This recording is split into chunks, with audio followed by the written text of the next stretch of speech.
அது ஆகஸ்ட் 9, 2024 காலையில் 9:30 மணி.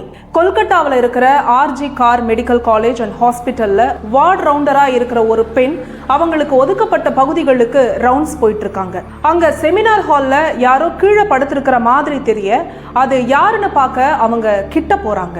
பார்த்ததும் அரண்டு போய் அலறி அடிச்சுக்கிட்டு கவர்மெண்ட் ஹாஸ்பிட்டல்ல அவுட் போஸ்ட்ல இருக்கிற போலீஸ் பூத்தை நோக்கி ஓடுறாங்க. ஏன்னா அவங்க பார்த்தது அதே மெடிக்கல் காலேஜ் அண்ட் ஹாஸ்பிட்டல்ல பிஜி செஸ்ட் மெடிசன் படிக்கிற, அதே சமயம் அதே ஹாஸ்பிட்டல்ல பயிற்சி டாக்டராகவும் வேலை பார்க்குற 31 வயது பெண் டாக்டரோட சடலம் ஆடைகளே இல்லாம ரத்த வெள்ளத்துல கிடந்தது.